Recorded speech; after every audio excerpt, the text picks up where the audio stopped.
ciao et salut, le magazine Vraiment Design, très déco, absolument mode et terriblement chic, c'est version française. Et aujourd'hui, on vous a concocté une émission 100% mode, 100% française évidemment.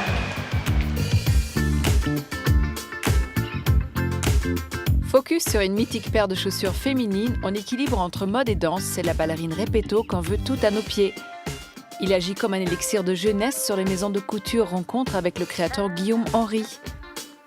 Pour vérifier que Paris est encore et toujours la capitale de la mode, il suffit de parcourir ses rues. Suivez le guide. Fête Impériale, une jeune marque inspirée par la talentueuse créatrice Laura Gauthier-Petit, c'est la relève du jour. Mais tout de suite, point de vue, un regard affûté sur les nouveautés fashion de la semaine.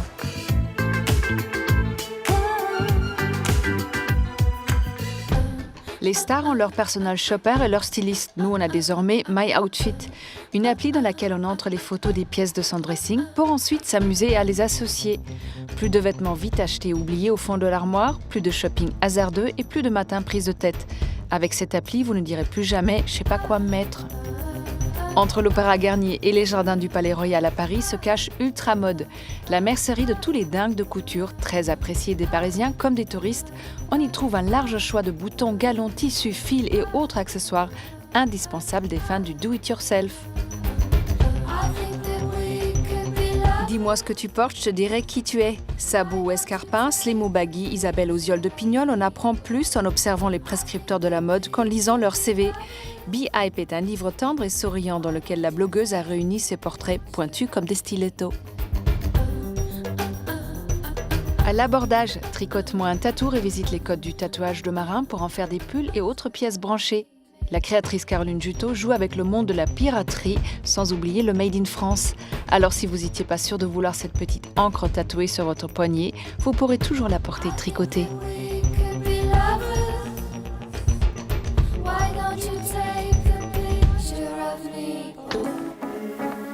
Petit tour en Dordogne pour découvrir les secrets de la légendaire, la seule unique ballerine Repetto. C'est notre focus.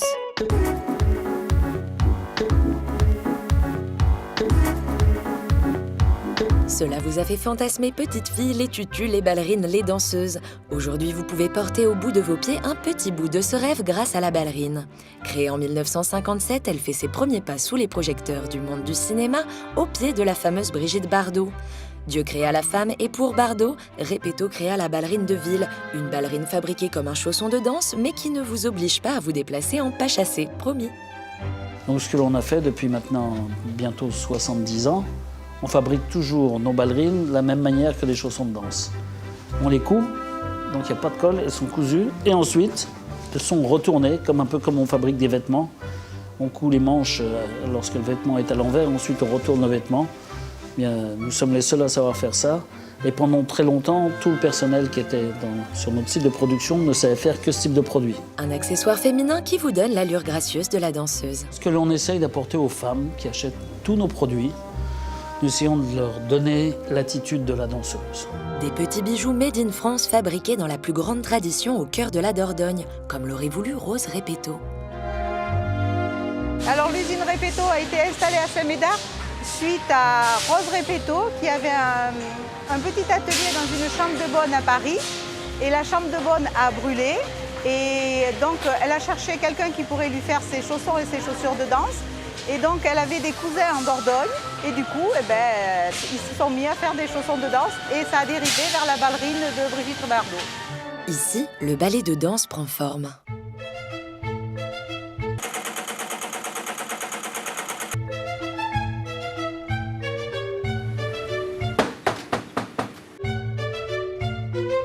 Là, nous sommes dans le secteur en fait, de la pointe où il y a la fabrication du chausson de danse.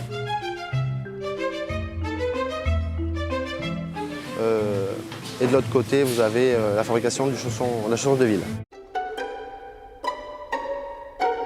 Alors les trois étapes, c'est donc le montage à l'envers.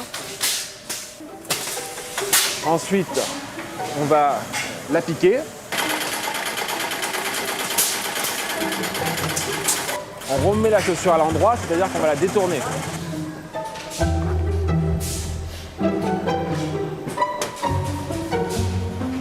Donc à la sortie du montage, nous avons la pose première de propreté Donc la personne, elle met de la colle dans toute la chaussure et elle applique une première de propreté qui est en cuir blanc. Ensuite, l'étape suivante, c'est le bichonnage.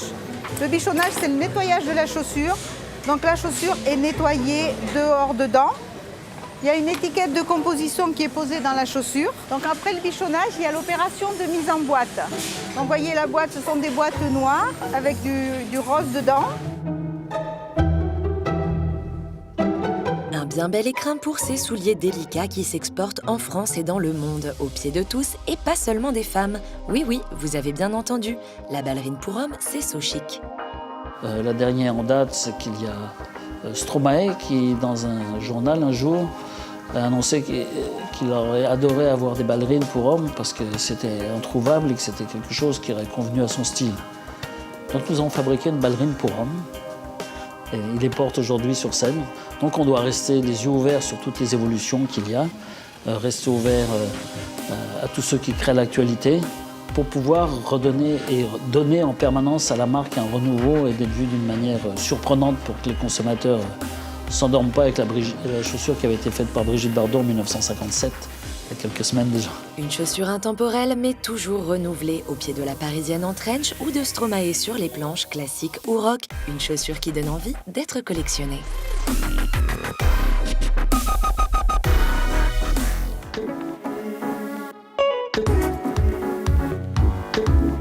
C'est lui qui apporte légèreté et modernisme à Nina Ricci. Guillaume Henry agit comme un élixir de jeunesse sur cette grande maison de couture. Rencontre avec un créateur prodige.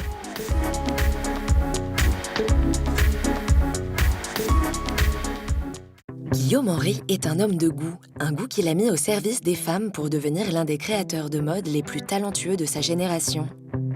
Aujourd'hui directeur artistique de la maison Nina Ricci, Guillaume est un homme très occupé. Nous avons quand même eu la chance de le rencontrer. Et pour en savoir un peu plus sur sa personnalité, c'est à la terrasse d'un café qu'il nous a donné rendez-vous. Et ça, ce n'est pas un hasard, car les terrasses parisiennes font partie de son univers. C'est à la fois un endroit de rendez-vous entre amis d'amis. Donc on multiplie les rencontres et puis c'est aussi une source d'inspiration magique parce qu'on y fait des rencontres spontanées et que ce soit des gens qui s'installent en terrasse ou des gens qui passent dans la rue, ça peut déclencher des envies. Pour cet homme discret au regard perçant, la rue et ses femmes sont donc des sources d'inspiration inépuisables. Capteur d'un certain air du temps, il est aussi sensible au charme suranné et dégaine parfois son téléphone pour collectionner ce qu'il appelle ses coups de paparazzi. Oui, je suis ému par l'élégance anonyme. Et c'est souvent l'élégance des dames un peu âgées comme ça qui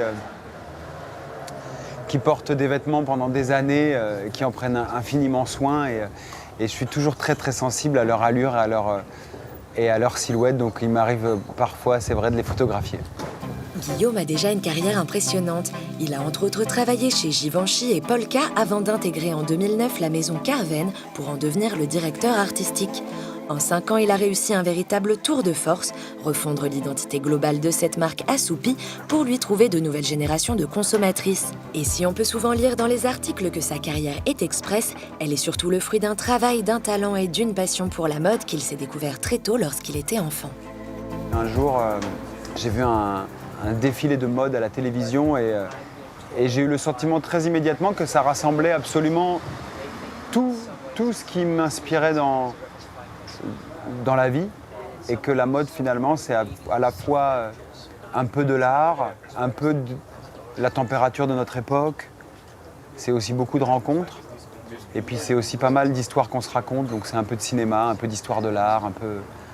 Ça réunit tellement de choses que j'aime. Raconter des histoires et nous faire rentrer dans son univers, c'est ce qu'il fait au travers de ses collections. Et c'est désormais pour la maison Nina Ricci qu'il écrit une nouvelle page de son histoire, avec un style qui évolue sans perdre son fondement. Je ne sais pas tellement décrire mon travail, parce que c'est tout ce que je sais faire et que c'est très spontané. Mais moi, en tant que designer, j'ai vieilli aussi et mes centres d'intérêt, mes goûts et ça se voit pas nécessairement aujourd'hui parce que là je suis en uniforme de travail, mais mon goût pour les matières, mon goût pour les coupes, c'est affûté quelque part. Pour Ricci, j'espère ce travail élégant, avec, sans tomber dans le conceptuel, une vraie recherche de coupe et de structure dans le vêtement. Un mélange réussi pour une allure féminine qui associe élégance naturelle et attitude décontractée. Guillaume Henry est passé de la fille Carven à la femme Nina Ricci sans perdre sa volonté de créateur. Pensez aux femmes qui porteront ses vêtements. Je les ai toujours en tête.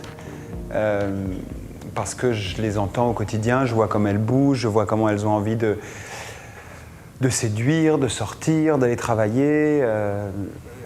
C'est des personnes qui existent, des personnes réelles. Moi, j'habille vraiment pas une femme fantasme. J'aime bien toucher des gens que j'ai une chance de croiser dans la vie. Il n'y a rien qui me ferait plus de peine que de voir personne porter mes vêtements. Qu'il se rassure, le succès est au rendez-vous, à l'image de son premier défilé pour la marque avec sa collection automne-hiver 2015. Un tournant pour le créateur salué par toutes les critiques et une standing ovation. Une réussite qui n'est pas due au hasard. Guillaume Henry est un bosseur qui sait aussi très bien s'entourer, une capacité à fédérer qui fait partie de sa manière de travailler. Beaucoup d'échanges avec les équipes, moi ça j'y crois. J'aime bien l'idée que tout le monde puisse se parler, et que ce soit très ouvert, et que tout le monde, j'espère, se sente l'artisan de ce qu'on est en train de faire, et que tout le monde participe à la joie de chaque nouvelle collection. Du coup, le mot de la fin pour Guillaume est celui qu'il répète souvent à ses équipes. On va y arriver, ça je le répète souvent. Avec autant de passion et de talent, c'est tout ce qu'on lui souhaite.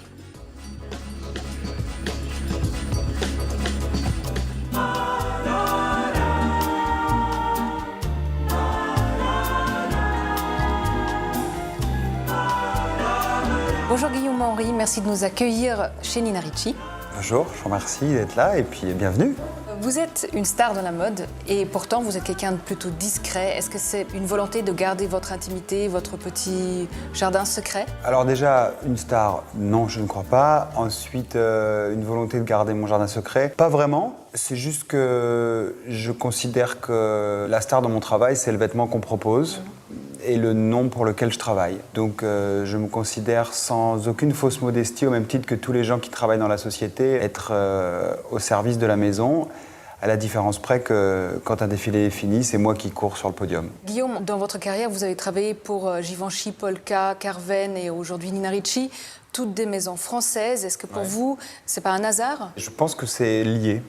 En effet, je suis très sensible au nom des maisons et à ce que ça évoque et au parfum que chacune de ces maisons transmet aux gens.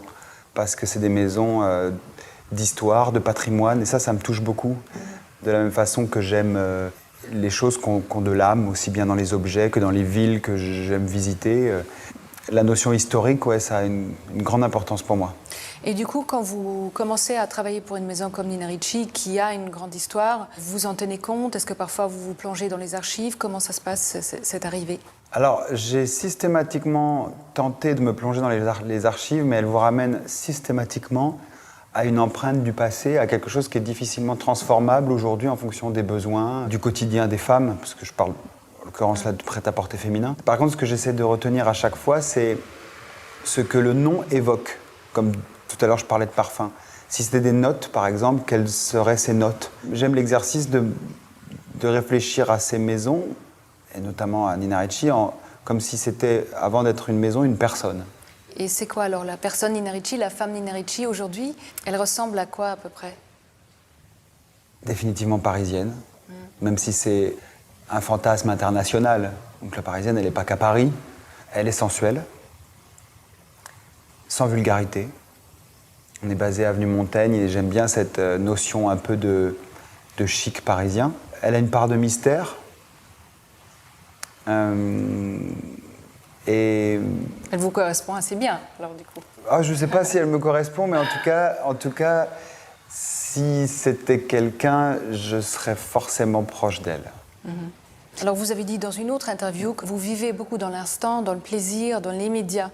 Est-ce que c'est toujours facile quand on fait plus de 4 collections par an? Est-ce qu'on a toujours le plaisir de l'instant, la joie de créer? Est-ce que la pression parfois prend pas le dessus? Il y a de la pression, mais c'est surtout celle que nous, on se met.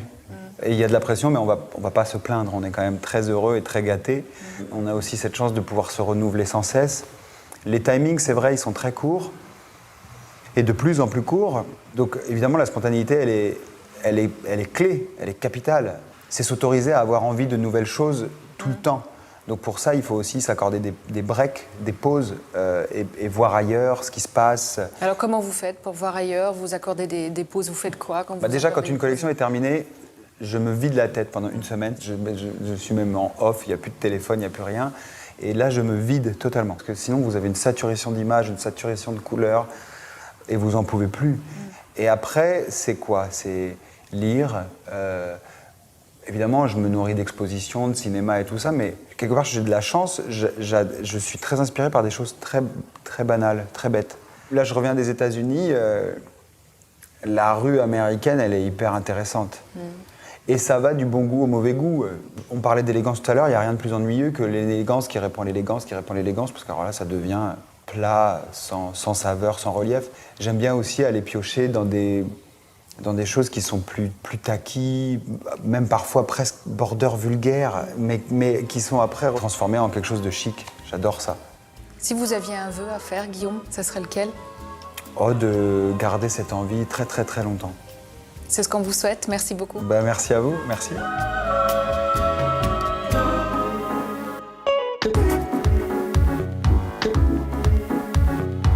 La mode, encore la mode, toujours la mode. Elle est partout et à chaque coin de rue de la capitale. À condition d'avoir le bon plan pour la visite fashion de Paris, suivez le guide, c'est par ici.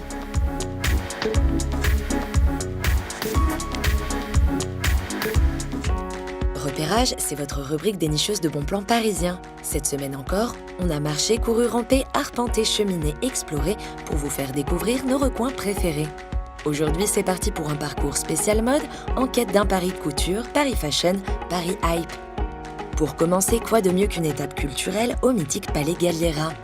Histoire de voir une belle expo au cœur de cette sublime architecture et de chercher l'inspiration dans ce temple de la haute couture parisienne aux collections exceptionnelles.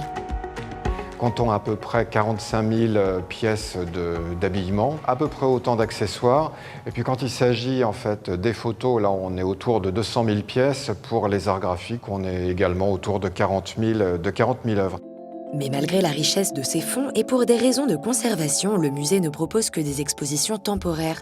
Thématiques, monographiques, chronologiques, le Palais Galliera examine les costumes et la mode à toutes les époques et sous toutes les coutures. L'idée d'une visite du musée Galliera, qui est justement dans un quartier de Paris où il y a énormément de magasins de mode, c'est peut-être de regarder les vêtements de manière différente, non plus pour quelque chose qu'on va pouvoir acheter, mais qu'on va pouvoir contempler.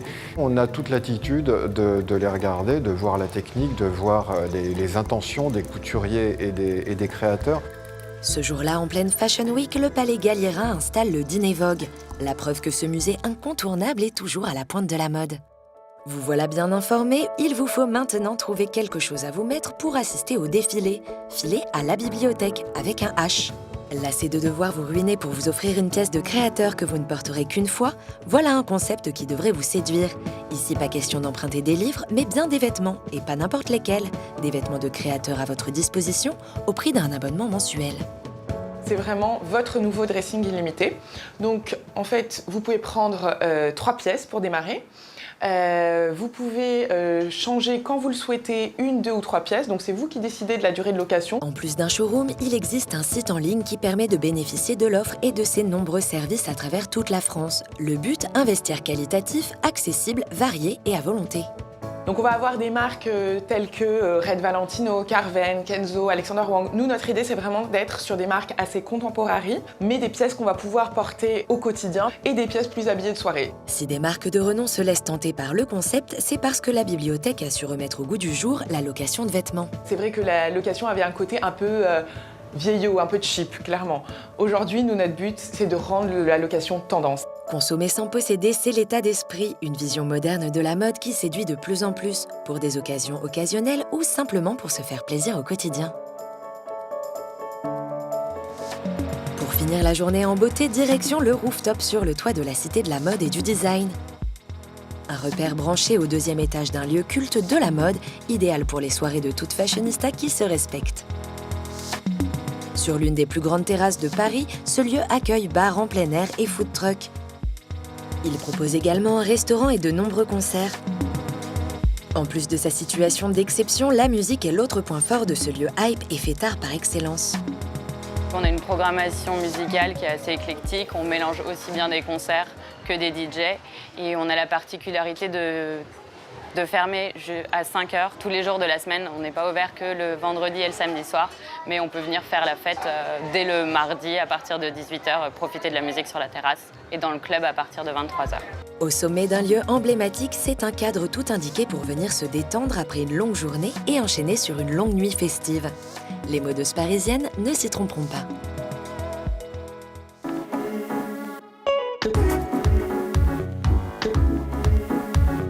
Entre le Paris libre du 19e siècle et la décadence des nuits folles des 80s, fête impériale et la relève de la semaine.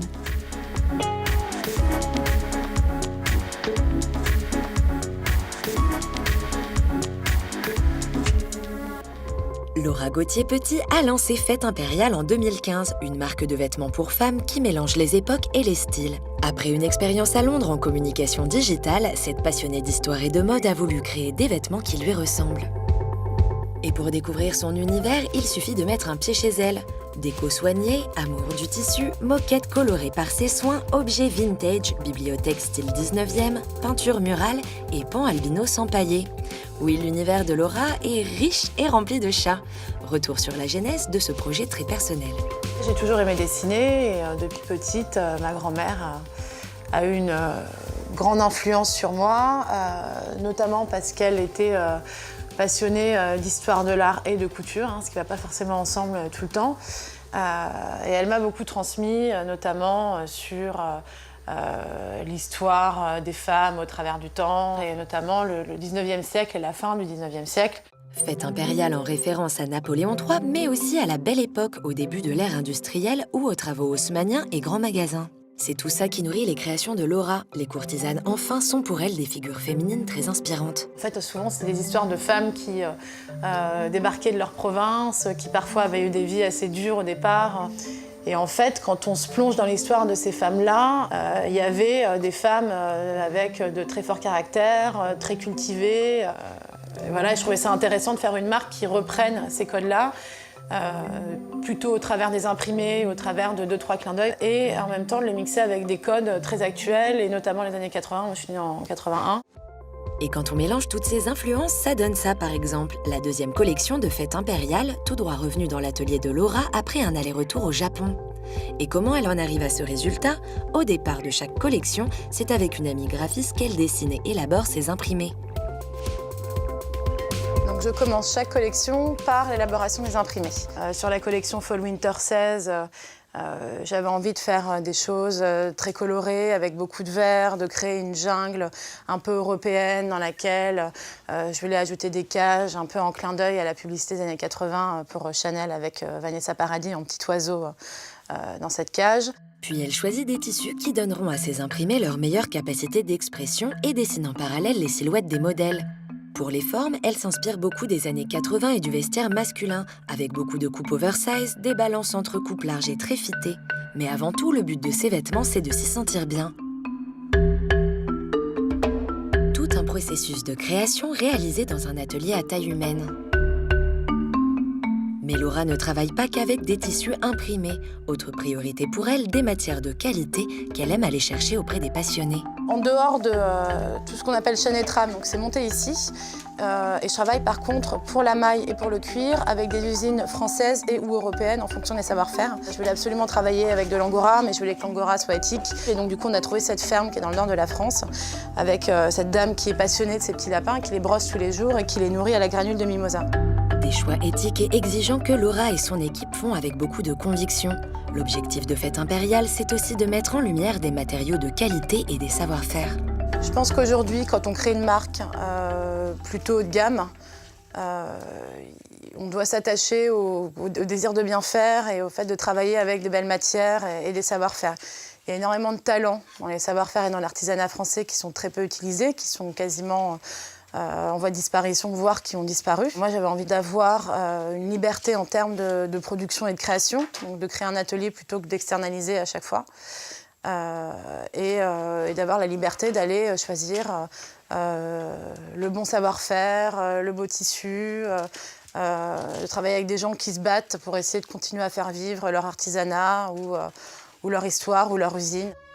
Dernière étape pour ces créations, l'envoi aux clientes. Emballer, c'est peser et il y a même le petit mot qui va avec. Et Laura ne compte pas s'arrêter là. Par internet ou dans des points de vente, ces créations ont du succès jusqu'à New York et Osaka. Une passion qui n'est pas prête de s'éteindre.